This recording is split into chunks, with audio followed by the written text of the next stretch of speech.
Hey there, and welcome to Conversations Worth Your While. It's the podcast where we dig into ideas and insights that will help you to unleash what you were born to bring. I chat with heart-led experts and I ask the questions that I know you're already thinking about, and we explore conversations that spark growth, that shift perspectives, and help you to show up fully in your life, at work, and for the people around you. Today, we're going to be talking about how to get your house in order once and for all. And this conversation is worth your while because home is where we spend the majority of our lives. Yet very few people have ever been taught how to run a household in a way that leaves time for them. So keeping a home running, if you can believe it, takes 28 hours a week on average. And that's 28 hours of energy, of planning, of mental load. And most people don't even realize how much they're carrying because the work is just never done. So if you'd love to get it all done and have some time for yourself, you'll love today's episode. I'm your host, Linda Bucher, and if the life that you are living no longer fits you, this space is for you, because through this podcast and in my coaching work, I guide impact-driven humans like you to shed what no longer fits, to reconnect with your gifts, and to bring your life into alignment with who you are and what you want. Because when that happens, you will unleash what you were born to bring and create meaningful, lasting impact in the world. And if that sparks something within you, you can find me at lindabucher.com. Okay, once again, today we are talking about how to get your house in order once and for all. And today I have the pleasure of being joined by Lisa Woodruff of Organize 365. Now, Lisa is making her beautiful impact and unleashing what she was born to bring because she helps productive women to overcome the overwhelm of modern household management so they can have more time and more capacity. And that is wonderful. So Lisa, thank you so much for being here today. Linda, thank you so much for having me. Well, you're welcome. And now I would love for you to tell the audience why you help productive women to overcome this overwhelm, right? And be able to manage their households better and have more time and capacity. Why do you do that? I do that because when women have time, they can change the world. Yes, we can, for sure. Oh my gosh, for sure. Okay, so let's start with talking about this overwhelm. Okay, we've got this overwhelm. So now everyone's like 28 hours. No wonder I can never, not only never get it all done because it's like shoveling in a snowstorm, right? It just keeps snowing and we keep shoveling and it keeps snowing and we keep shoveling. It just seems never done. And so then we don't find any time for ourselves. So let's just talk about this overwhelm because it's real. We're not making up work we don't need, right? Right. Yeah. It is real. Yeah, it is 28 hours a week just to run a household that does not include parenting and childcare. And I think once you add on parenting and childcare, and if you're also working outside of the home, I mean, yeah, all the hours are accounted for. I can't really solve the problem of being an active parent of young children. That is just a very time squeezed time. And unfortunately, it's a couple of decades. And if you have a lot of kids, it could be 3 decades. And that is, a choice or a circumstance we find ourselves in. It was some of my happiest years raising my children. I didn't have a lot of time for myself. Now being 54 with older children and grandchildren, I have a lot of time. And so if you're in those years where you're like, oh my gosh, I don't even go to the bathroom by myself, I totally understand. It is a season that will pass. There are things you can do to get back some time and capacity during those years, but they are very very full years. Yeah, for sure. But with some certain strategies, and we'll share those in just a little bit, if you can reduce and manage better the non-childcare part, it should open up some space. So even that will open up some space for yourself, right? Absolutely. Yeah. Okay. So let's talk about the things that we're all trying to get done. Like, what are these components, right? So when I think about me, I'm thinking about paying the bills, right? So I'm pretty organized bill wise, but when I wasn't, that was by necessity because I would be like, oh my God, this is going to take me 2 hours to get through all this and say, when's that going to come out? And when's this going to be due? Whatever. So there was that whole money management thing that was I wanted to be on top of. It felt like the responsible thing to do. And it is, because I don't want to overdraw my checking account. I want to have enough for vacation. I want to whatever. So there's the money management. Then, there's the cleaning of the house. I am not one of those people who spends 6 or 8 hours on a Saturday cleaning my house top to bottom. I had an aunt that did that, but I'm like, no, thank you. So, there's got to be strategies for that. And then there's the other things that need to be done. Like, oh, don't forget to change your furnace filter. Don't forget, like there's all these things that aren't daily. So we can forget about them. And they're like, oh no, what happened? So there's so many different areas that we have to keep track of, right?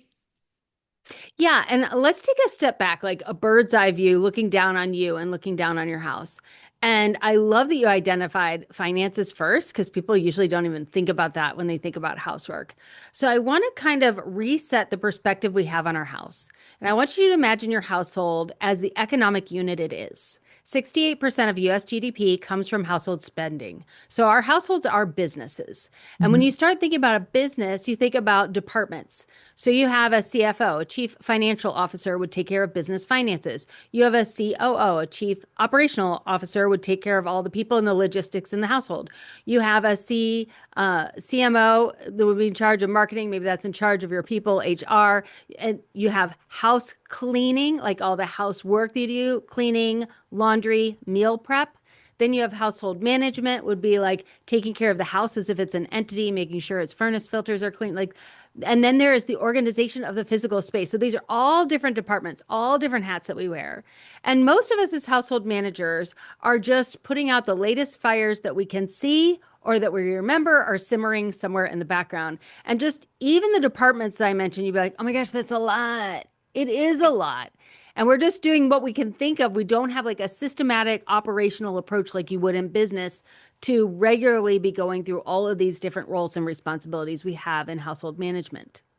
Yeah. And it's just the fact that you listed all those departments. I could even feel my like, oh my God, that is a lot. I could I feel the overwhelm, like, and I'm a pretty organized person. So we do have all those departments. And I like that you say when you look at it like a business and run it like a business, because you're spending a lot on your home, in terms of money and in terms of time. Right. So let's give it some respect instead of it being the, oh, that's the last thing I can catch up on doing, and treat it as importantly as we treat maybe our other jobs, because we're at our other jobs so that we can live in our house, right? So it deserves equal importance and equal attention, right? And I think what happens is we get in overwhelm because we aren't able to give it the attention it needs in the way we need to give it attention. And so that's why people get behind on their bills. That's why they get behind on their laundry or their, food prep. Like, okay, everybody, we're having Cheerios for dinner because I did not have a chance to go to the grocery store. So it's Cheerios for everybody. So there's so much. So, I think we just want our listeners to understand that we get it. We both run households, right? And we have had those child rearing years as well. Yeah. And so we know all the things, and everybody's got a lot of things. And then we're taking our time away from our house because then we're also, maybe volunteering with the kids to do something else, or at or another event, or our girlfriends want to do something. We're going to a party or a bridal shower or something. So we've got other obligations. It's not like we just come home from work and then we're like, oh, I have the whole rest of the time to manage my household. Right? So there's so much going on. So we get it, right? I mean, we both get it. We know what it's like. Yeah. And I think when you realize that you're doing so many different things, you're like, oh my goodness, where do I begin? How long is this going to take? Well, it's going to take a while. If you think about your household as the economic entity it is, and we are leaders and we are in business, if you felt the same way in business, it would take a while to get out of it, but we would approach it logically. And so a business coach would come in, they would look at all the fires that are there, and they'd be like, okay, let's identify all the fires. Let's put them on this whiteboard. Okay, if we put out this fire, then all these other fires are going to automatically go out. This is the order that we're going to do this. And then we're going to break it out into 18 months. And this is quarter one, and this is quarter two, and this is quarter three. And that's kind of how I approach getting your house organized once and for all as well. It will depend on your circumstances. If you're like, oh my gosh, my finances, like gas went up $1 a gallon. I have to find more money in the budget. So I'm going to stop everything and I'm going to do the CFO hat because that's the most important right now in the spring of 2026. Or you may say like, okay, we're going to have a graduation in 3 weeks. So I need my living spaces organized because we're going to have 25 people in this house. So that's my number one thing. So what is the number one thing you need to do? And then identify all of the other roles and responsibilities that need to be operationalized. And then we can go through what are the steps to actually get that done, reduced, operationalized so that it's in maintenance mode. There's still going to be work. Like, we can't eliminate how much work we're doing, but we can eliminate the complexity and the constant decision making that goes with all these different roles and responsibilities. Oh, well, Lisa, I love that you brought that up, the decision making, because that's what paralyzes people. A lot of people are like, I love the idea of having my attic completely cleaned out or my basement cleaned out or this closet or this drawer, right? But when I open it, I'm going to have to decide on every single thing. And then they're like, no, that's too much, not doing it. Like, forget it. I'm out. I'm out, you know? Yep. And so, and the thing is, some things we're more attached to than others when we're trying to make these decisions. And so I have a friend who's an organizer as well. And when the first time I was doing some organization with a professional, because she's in my city and she's phenomenal. I used her so many times. I was like, whoa, I felt so good. And she made it really easy. And one of the things she said is, she was, let's start like for your house, home organization. I know we're talking about more like household management, but just for on the home organization front here. She said, let's start in these shelves in the basement that you never go and look at for two reasons. She said, one is you're not attached to the stuff that's there. You never go back there. That stuff's been there for years. It'll be easier for you to make a decision. And two is we're going to need space to put the stuff that you do want to keep. Exactly. So she's like, two reasons we're starting way back there, where most people start with the cluttered countertop, which is just going to get cluttered again because there's no, if there were systems already, it wouldn't be cluttered, but there's not systems and there can't be because you ever only keep starting here. So there isn't a logical way that, like you said, an expert will come in and say, here's what we're going to do first. And I love you said, based on what's most important to you right now for this quarter. And I like thinking about things in terms of quarters because it makes it less overwhelming. I only got to focus on one thing. I have to clean up every single thing in my whole household management in the next month, because that I'm not starting it with, that's too big. But we take something and make it bite-sized, and we make it not just like, here's the how, but we make it unique. Here's how for you, Linda, because here's what your priorities are this quarter. And here's how for someone else, because that's what their priorities are. So it's very beautiful to be able to do it that way. Yeah, when you say you want to get organized once and for all, I say that it usually takes 18 months to 3 years because there are all these different areas and you need to give yourself time in order to get them organized. Your organizer, I agree with your organizer. I often will tell people to step over the mess on the first floor or in the main living areas and go to areas that are not being organized, that are not going to be unorganized as quickly. I call it Swiss cheese organizing. Like, if every single weekend you do the family room and the kitchen and the living room, like every single weekend, same thing, it's not creating progress. Right. I love doing storage areas because you do, those spaces will stay organized, but I do a space before I do storage areas because I want you to have a daily win. And so the spaces I tell you to focus on first are your bedroom, your bathroom, and your closet. And it could take you like 6 weeks to do those spaces until you get them all the way organized. And the reason why is when your bedroom, bathroom, and closet are organized, you will go to bed in an organized space and you will wake up in an organized space. I often send you to the storage room next because you've moved a bunch of stuff down there from your bedroom, bathroom, and closet. But I have you start in the bedroom, bathroom, and closet because you will see it and feel it, and you will start to live and feel that organization. It will give you the motivation to go to wherever your storage is because your storage is out of sight for a reason. You don't like going there. Right. For sure. Yeah. I love that. That's a really good point. Because when we feel emotionally the benefits of the thing we just did, we're more like, ooh, I want more of this. I'd be willing to do this in another room now because I'm not only is it done and it feels good, but I have a system, like you said, an operating system. Yes. I have an operating system for this bedroom and this bathroom and this closet and my little master suite or primary suite, they call it nowadays.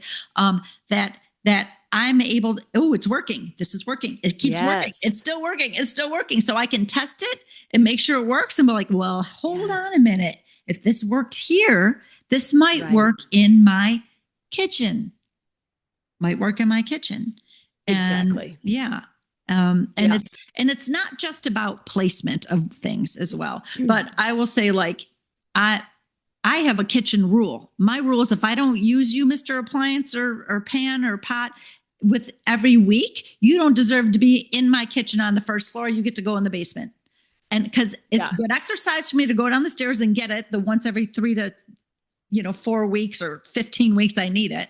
And then I have less stuff cluttered and it's easier to put things away. I'm not stacking things up this high and then I have to unstack and that's a pain, right? So you have to earn space in my kitchen if you're an appliance or, you have to earn space. That's just that was my own little system that I made. And I realized I never cook with 5 frying pans because they don't all fit at the same time. So I'm not going to have 5. I'm going to have 3.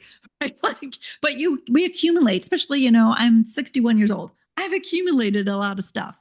Right. So I've, systematically said what deserves to be here. And if I don't use you, you don't get to be here. And if you don't get to be here and you're down there, then once a year when I go through that basement, I'm like, I didn't even use you all year long. Do I need you? Can I donate you? Yeah. Right? I love that you have that staging area for things that are maybe still needed, but you're not really sure. Mm-hmm. And also when you're organizing kitchens, I organize my kitchen 3 times a year because we really do change the foods that we eat and what we do about 3 times a year. So going into summer is a season, fall is a season, winter is a season. We eat different foods. We eat with different people. We have different macros that we eat. We use different, like the crock pot in the winter, grilling stuff in the summer. And so you're able to move some things out seasonally, which gives you some space in your kitchen. Yeah. I am 54, so my kids are grown. And as your children are grown, it's already grown, you find that your kitchen, you don't need to do a lot in there when it's just you or you and a spouse. Right. However, you are where the holidays are. So at the holidays, we need all the appetizers, all the plates, all the dishes, all the desserts, all the whatever. So we actually need bigger kitchens full of stuff, but we use a lot less on a regular basis. So just kind of when you go through and you're like, do I really need this? You do for the last 6 weeks of the year. Right. And maybe Mother's Day and Easter, but the rest of the year that you don't. So if you want, you can move all of that out, or maybe you can get another piece of furniture that's in your living room that houses all of that, and thinking through those kinds of things. If you have younger kids, this is often when I say have a lunch packing cabinet where the lunch boxes and all the snacks and all the drinks and is all in there. So you just open it up and that's where you pack all the lunch stuff, and maybe also have breakfast stuff there too. So that, on the weekends, we just don't even go in that. When we come back from the grocery store, if it's 4 lunches, it goes right in that cabinet. So it doesn't get mixed into other snacks and the kids know that's what that's for. So really your kitchen really does change the most of all of the rooms in your house. And the more you can really, as you're changing seasons and you're like, I'm opening a lot of cabinets, I'm feeling a lot of resistance, stop, think about it, reorder. It will save you so much time and reduce your decision-making fatigue or forgetting things and then having to go to fast food because you didn't remember the chia seeds and the yogurt or whatever your latest thing is. Right. I love that what you're bringing up here, because we're really not just talking about organization. We're talking about systems that support the way we live so that we are not wasting time, energy, and having the pressure of making more decisions when we're in a hurry, which happens to me most of the time for most people. So we're talking about systems. Okay, so let's move on to a different type of system. Anyone, because you talked about a lot. Let's just talk about maybe one more while we're on the air. Okay, so let's talk about, what do you want to talk about? What would you want to do?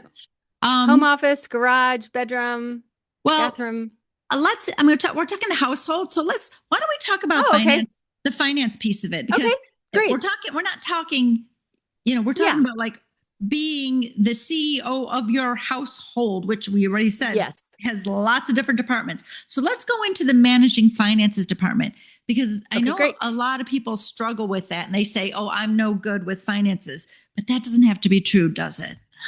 No. So I do that in the Sunday basket. So the Sunday basket is where I do my weekly planning, and bill paying is part of that. And I also think about other financial things. So finances are challenging because if you have a variable income, there's that variation, but also how we spend money as household managers varies across a year. And if you haven't really thought about it this way, you think like, well, my mortgage is the same, my car payment is the same. Okay, yeah, I spend a little bit more at Christmas because of gifts. And you think that's the only variance in your finances. So one of the things that I did last year is I got the finances of my company really dialed in and the balance sheet and all that, and we're very profitable and reduced our expenses. I was like, ooh, I want to do this at home.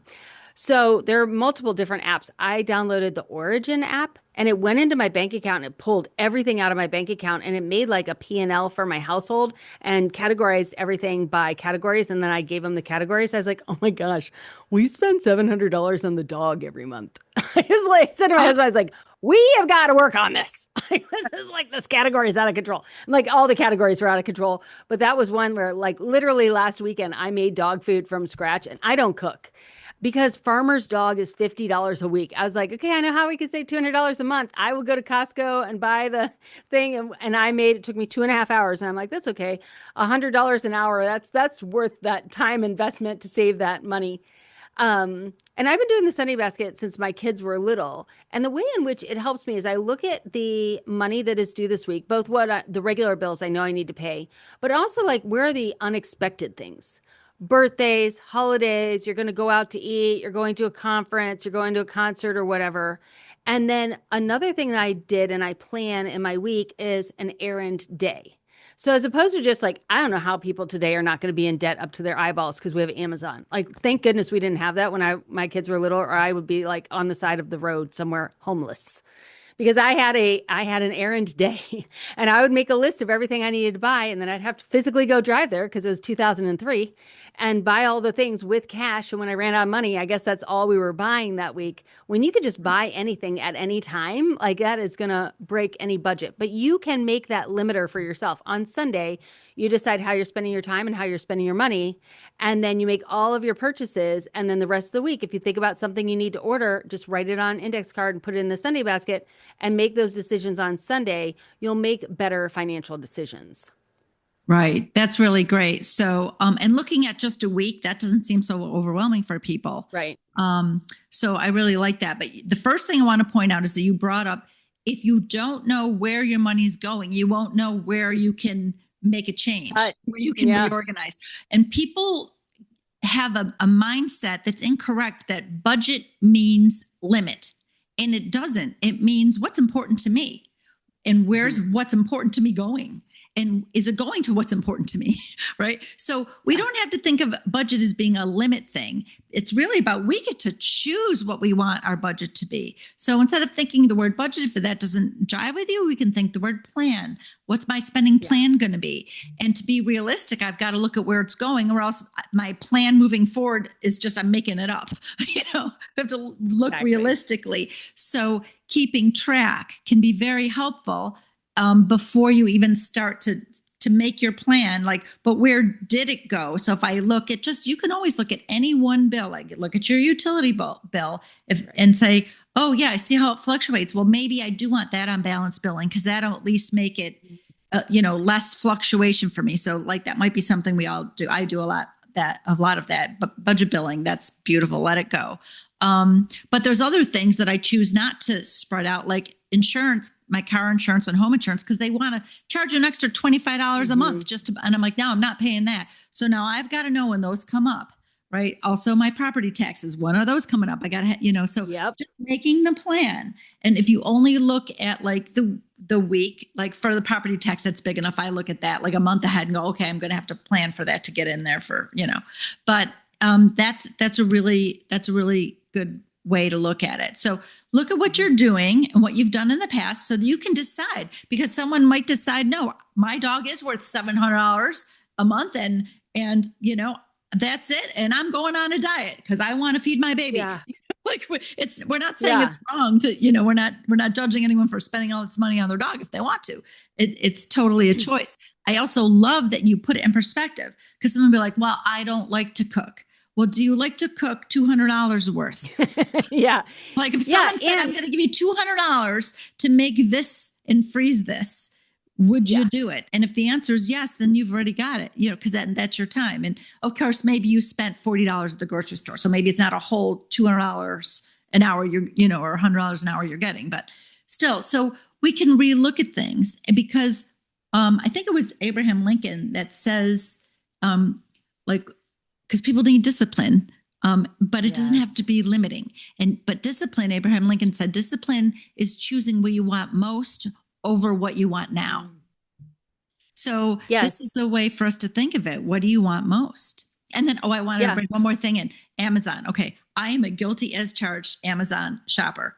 I am also a pay off that credit card bill down to zero every month, come hell or high water. That's going down to zero. So it's going to happen no matter what. So, however, one of the things I've recognized is that, like, yes, everybody wants it right now, so easy. But given your Sunday basket idea, what I could, do is put things in a cart and then on Sunday decide, am I going to spend all this much money that's in my account, or am I going to put some in save for later? How much do I want to spend on Amazon and on these things? Do I need them today as much as I thought I needed them on Tuesday? Yeah. Sometimes I recognize, I'm like, put that in save for later. My save for later has to have 100 things. That's 100 things I didn't buy in the save for later. Yes. So it doesn't mean you can't get it. I think that's my big point, is it doesn't mean we have to be in lack, because people don't like to be in lack. Our minds do not like to be in lack. We get a lack attack and then all sorts of bad stuff happens. So we want to feel like I'm in charge and I'm choosing. It's prioritization, really. The Sunday basket helps me prioritize how I want to spend my time, talent, and treasure. And, right now with gasoline prices going up and all the uncertainty, that's why, I just spent the last 3 years getting a PhD, which was, I was working 60 hours a week, and we outsourced everything we possibly could. Well, I have the PhD. So I'm getting that time back, and I'm looking at all of the things we outsourced, which cost a lot of money. I'm like, okay, I can make the dog food. I can plant my own window box. Like, which of these things do we still want to outsource? We're going to keep doing the grass cutting and the house cleaning, but we're going to do all of the gardening, and we're going to do all the weeding, and we're going to do the mulching ourselves. And so we're starting to pull some of these things back. And if you just make decisions and don't revisit those decisions when your circumstances change, that's when I think you get into, like, where's all this money going? Why don't I have any time? You start spending time and money on things that were serving you at one point, but are no longer serving you. And that's why it's great to review your plan weekly, planning at home quarterly and seasonally. I like to do that as well, just like I do in business, because our household needs change. And so we need to change what we outsource and what we don't outsource, and what we're prioritizing and what we're deprioritizing. Right. Absolutely. Okay. So this has been really great. So some main takeaways would be: treat your household management like a business and give it as much, importance as you do your career, your work, because that's the reason you're doing your career work, is to support this, right? So let's treat this with the respect it deserves. Let's give it the attention it deserves. However, second takeaway, to not be in overwhelm, because that's the very thing we're trying to, like, get rid of, is like, get our stuff done and not be in overwhelm, so we have some more time for ourselves, right? So to not be in overwhelm, find your priority and take your time and come up with a good operating system for that department that works for you and your family every time. And when you see it working, you're like, oh, this is what works for me. Then you can move on. So those are some big takeaways from today. Is there any other ones you want to add? Yeah, I think just, choosing what your priority is, and then go after that goal with gusto, and don't try to do everything. Pick one thing, tackle it, pick another thing, pick another thing. Yeah. Beautiful. Okay. Yeah. So I always like to leave our listeners with one tiny turtle step they can take. And I mean, right now, listener, before you hit play on the next podcast episode. Okay. So, like, right now, like, what could someone do really, really small in the next couple of minutes? Yeah. So when I feel overwhelmed and I'm living in reactive mode, I like to stop and plan tomorrow. So I do this usually in the evening, but you could do it any time of day.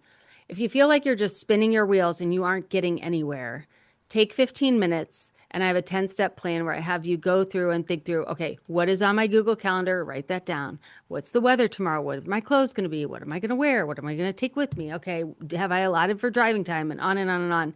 And by the time you're done, you have this beautiful schedule for yourself for tomorrow that supports all the parts of you so that you are ready and you have the time and capacity for the unexpected that is always going to happen. When you are organized and you are planned, you are the person people can rely on in the unexpected storms. When you are flying by the seat of your pants, sometimes you become part of the problem. So I like to be the person that is part of the solution and not part of the problem. Right. And I love that you brought that up. Plan tomorrow today.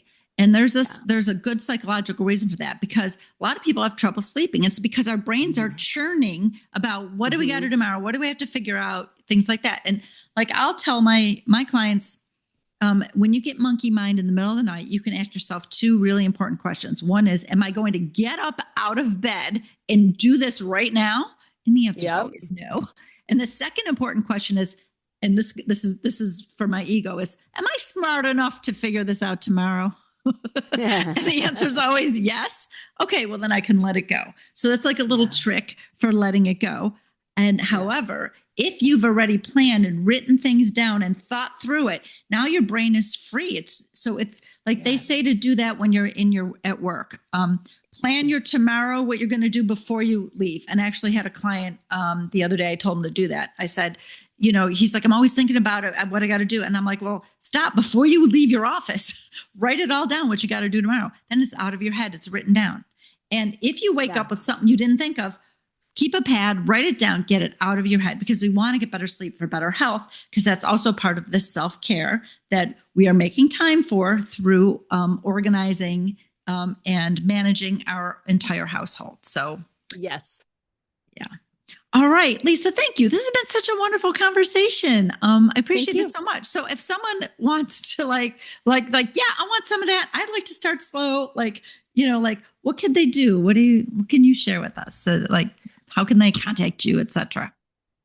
Sure. So my company is called Organize 365, organize365.com. And I've been podcasting for 11 years. So if you're like, oh, this is a kind of different way of thinking about your household, you can rabbit trail over to the Organize 365 podcast.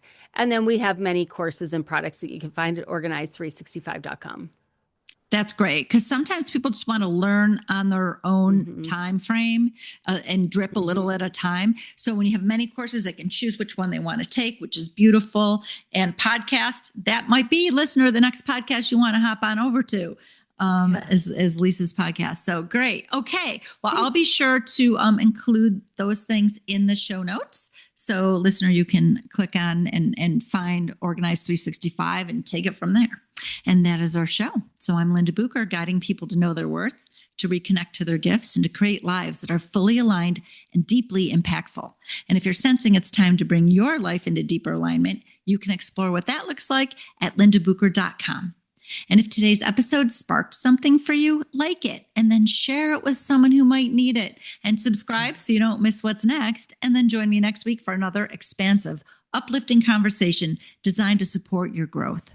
And until next time, make sure that you've made this conversation worth your while by fueling the spark that it ignited.